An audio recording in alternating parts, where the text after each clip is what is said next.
Okay, wherever it cut me off. Now, like because the North Node is represented by the Ten of Cups.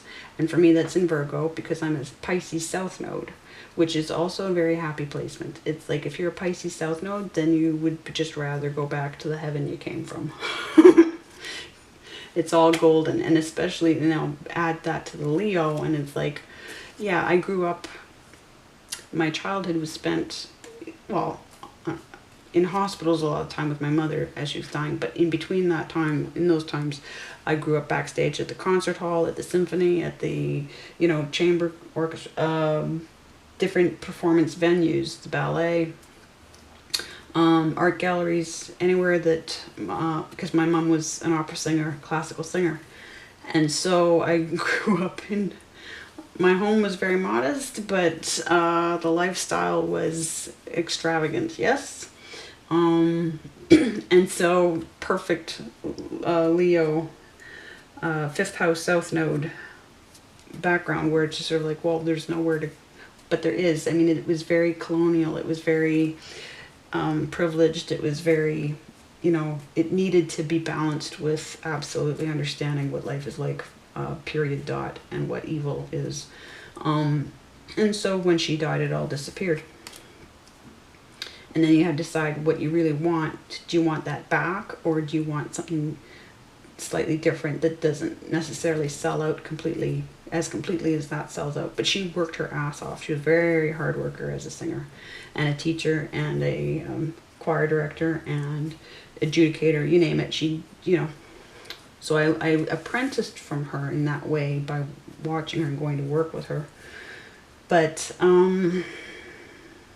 so no, if you lay the cards out this way, and yeah, if it seems like, even if the degree technically says that it could be more in this card or this card, if it's so close, then just take the 2 cards and say, because they're going to be affecting it. So, but yeah, when I'm in my Knight of Wands energy, I'm specifically caught between the 6 of Wands and the 7 of Wands, or sharing those energies, right? And then when I'm in Page of Swords, I'm calm. I'm thinking. I am in alone mode. I'm in completion mode. I've got the knowledge, right? And I'm not in the 2 or 3 of Swords. I'm not in the Ace of Swords. I'm in the 4 of Swords. So that's how specific it is as far as I'm concerned with that. Okay, so that's my Mercury placement.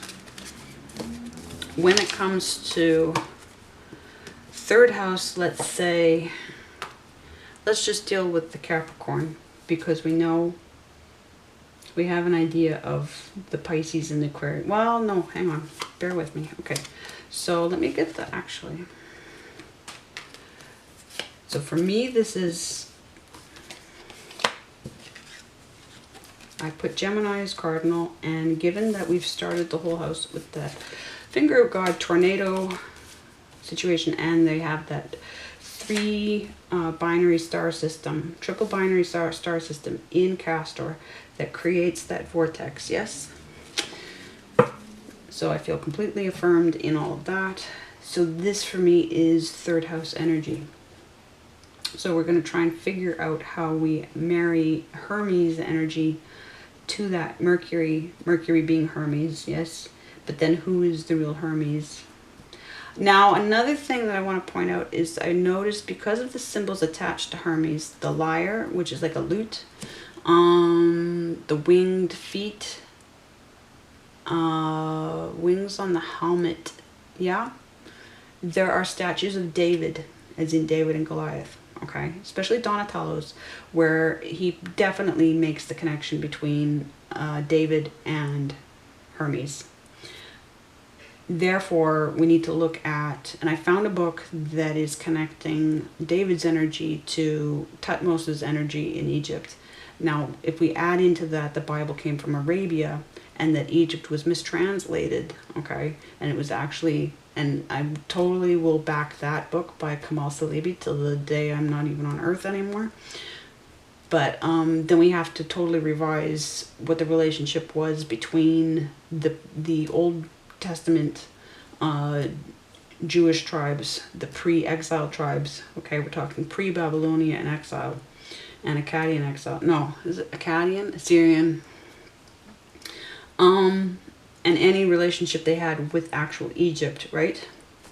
But I do know that Bible Unearthed, which was Jewish scholars as well, the archaeology does not support there being a temple structure at the time in the layers of Palestine, Israel, where there are one or two things that have there's the one thing that has David's name carved into it, but it doesn't. They were at best chieftains, right, with nomadic, well, not nomadic, but moving communities, yes, lowlands, highlands, but there aren't temples in that area dated to that time. This structure just didn't exist in that area at that time. So now I do know that the Psalms, David's Psalms, a lot of them come from Egyptian scriptures. So now how many of those Egyptian scriptures come from West Africa, right? But if we can connect David thematically to Hermes, then we have even another huge thing, right? Because we've got the whole commerce, the banking, the legal systems. We've got a huge, huge, huge, huge thing that could start another war, if you get me. So, but third house, energy. See how this pans out. I have it in Capricorn, which we know I've changed from being cardinal to mutable because it's 10th house. So I have this energy married with this energy, which for me looks difficult. It certainly played out difficult, right? I have Page of Swords energy with King and Queen of Pentacles energy, okay? So one is abilities and one is energy. Let's say this energy with these abilities. But also this, your third house, what kinds of things you're preoccupied with, that you're primarily thinking about, right? So this is where, as a child, starting from birth, this is where my mind was. Here, and then we also have it in the 9 and 10 of Swords. I think I have, yeah, the 8, 9, 10 of Swords, King and Queen of Swords energy, right? I gotta put that here with that. And this is an overtone to the whole house placement, because Capricorn's constellation hits under the sign season of Aquarius, but then this repeats in my other placement of third house, right? And we go from 8, 9, 10 of Swords to the 8, 9, 10 of Cups. Okay, where did I put the 8? Oh, I don't have the 8 with me, okay? But we're going to repeat this energy, okay? So all King and Queen energy matched with this Page of Swords in childhood. So in terms of cart before the horse, quite possibly. What I decided was that without understanding, without being trained for product design, which is reverse engineering, then my mind was stuck justifying as a child what my interests could be based on what I was assessed to be good at. Because I was stuck in a state of Capricorn needs to know how to, they need to see the end at the beginning, right? And then they're going to make it, they're going to chart the course in order to get, so it really is reverse engineering of product design. You know what the end result is, even if it's pure imagination. And then what you do is you get real about what needs to be done, who needs to be worked with, what needs to be scheduled, and what's a realistic timeline for achieving that as a reality, that idea as a reality, okay? This is all product design. Why am I repeating myself? But unless you know that that is actually a thing, if you're trained in a school system that says, no, you just start where you're at, and then you go and you work hard at it, and then, no, you have to be able to work backwards, and they don't teach you how to work backwards. They don't even teach you that that's a thing. Now, maybe there are some teachers that do, right? But by and large, they know damn well if they train you for that, then you don't stay a cog in their wheel. So my problem was I was stuck at the end, and it wasn't until I was an adult researching that I discovered product design and reverse engineering. So that's what I built into my drawing instruction as well, right? Is that no, there's absolutely a way to start at the back end, right? At the finish line, and then say, okay, well, how do we go back to the start line, right? And be meaningful about it, and not second guess it, and not undermine it, but actually fulfill it, because we know how. We can see ahead, and we can see the process, right? So that's the story of my placements, so far as I can pin them. And I'll shut up now because it's been a long video, but hopefully it's chock full of extremely useful information for you. But that's, again, so I'd use these cards for third house, right? The energy of the process of the house, going from truth to making up your own mind about it, no matter the cost, and then getting ready for what to do with it, yes? A climate, adapting to it, letting it work on you, and then being ready for that necessary change for the rest of the process, yeah? Again, your connection to this phallic energy of Hermes, of Mercury, but also knowing that there are other interpretations of those stars and their energies, the two hunters. But again, hero twins the world over. What the hell is it with the twin energy? Why not triplets? Why not quadruplets? What is this, at times, so diabolical fascination with twin and cloning energy, yeah? Therefore, the very triggering Mangala Nazi experience, that's where we learned so much.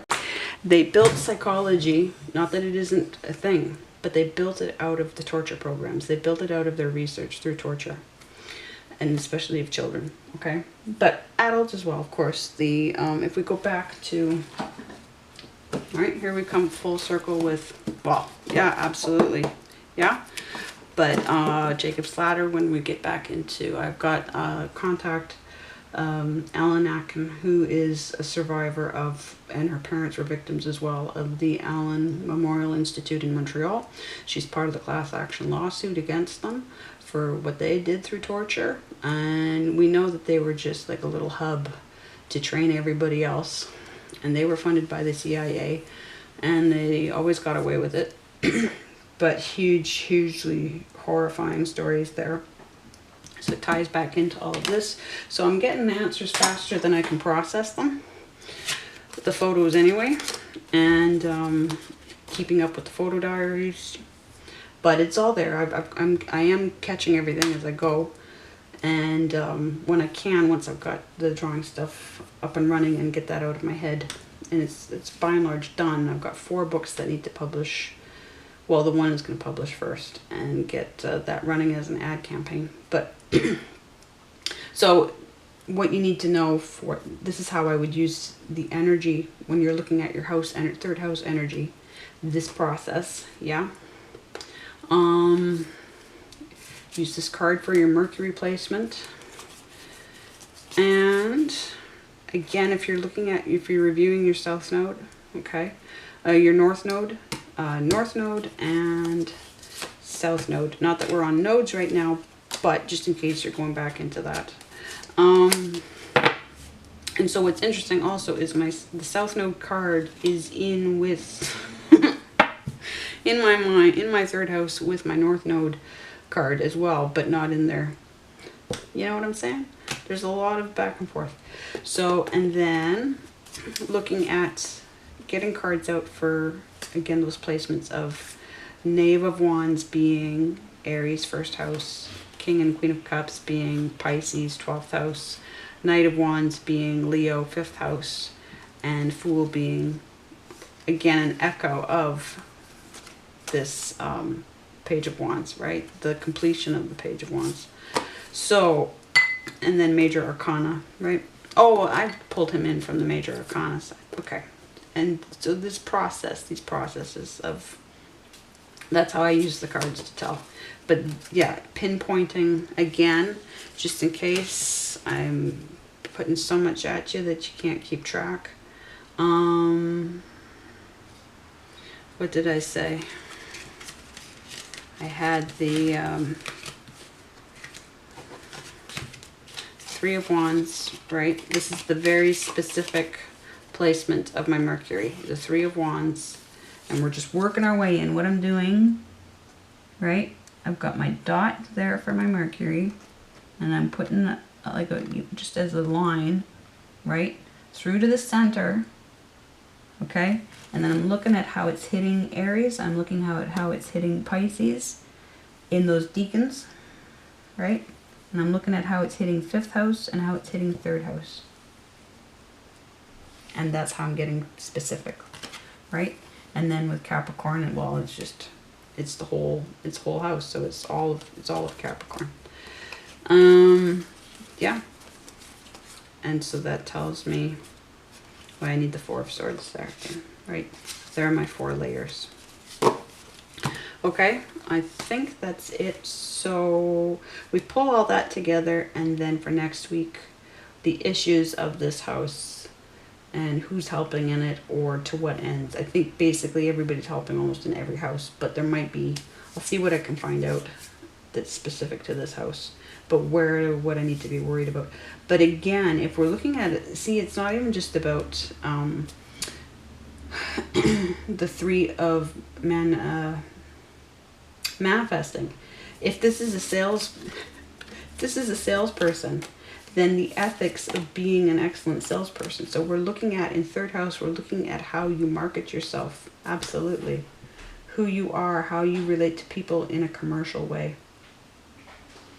So anyway, okay. Which is, for me, that's a huge, huge shift in perception about 3rd house. But the storm, bringing the storm, and then getting home, going home after the storm, and knowing how to help other people through storms. Yeah.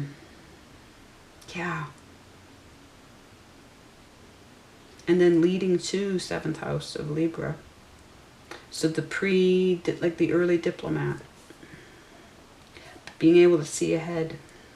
And then Aquarius, like looking ahead to, well, where's it going to go? Where's it going to end up with Aquarius with 11th house? So the trajectory, start as you mean to go on. But childhood, absolutely, this has everything to do with childhood. So it'd be very interesting to work with children while they're children in their 3rd houses. And it'd be very difficult with all of that. Now that I'm thinking about MK Ultra and what they do to kids, about that phallic energy. Forgive me for saying it, but yeah, because it's, triggering, I realize, for me to say it.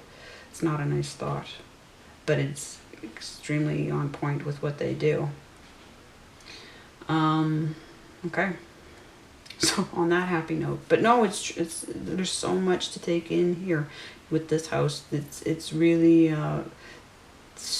and we are in the 5th month of this, so the necessary change of the 5th month. It's not an accident. So yeah, okay, candles out, I'm out, and that's it for week 22. But I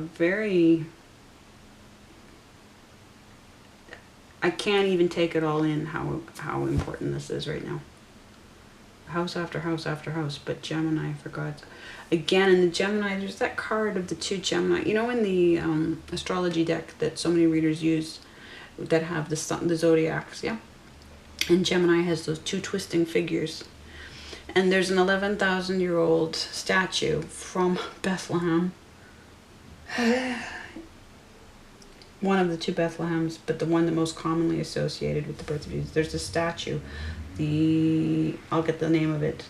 It's from the caves, and they're called lovers, but it's 2 figures. It looks like a double-headed penis. Looks like a double-headed phallus, but they're entwined, and they've got tiny little arms and legs all around, and they're basically having sex. But it could be... Then we get into the whole, because that's another thing, the caduceus.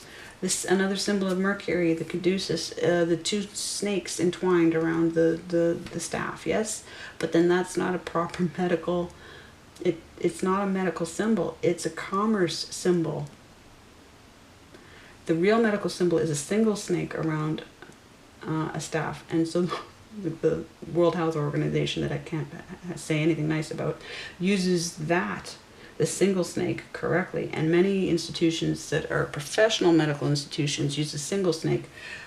But we, based on an Army request, a medical division used the 2 snakes around, and I'm sure that's just a cover story. But pharma uses the 2 snakes around the staff, and that's a commercial. It's not an accident. It's like they got it wrong. No, they didn't get it wrong. Pharma is commercial. It's not about your health. It's about trickery and commerce. That's not that commerce is automatically trickery. It's not. Commerce, we need commerce, but they're using a commerce symbol going way back, because the roots of it, one was attested to a healer, a medical healer, the single, and then of course that has symbolisms going back to the fake Moses. Sorry, but he's taken from something else. Even the idea of nailing Jesus to the cross was a repetition of the snake wrapped around, stabbed with the staff. But then of course the snake is demonized because the snake is attached to the African prophetesses. It's a everywhere else. It's a positive symbol of knowledge, of life, the life cycle, right?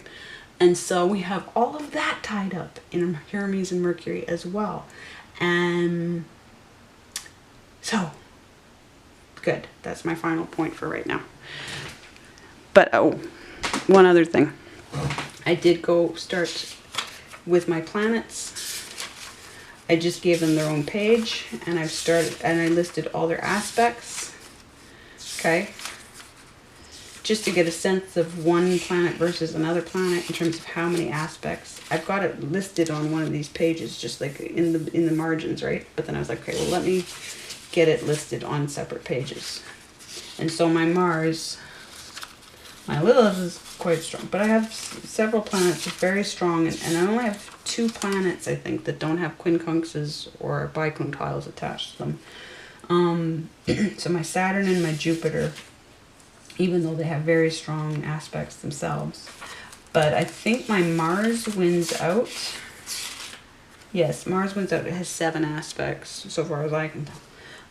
And so, but that's a little side note. And now I'm going to shut up. Thank you so much. Much love. On to week 23.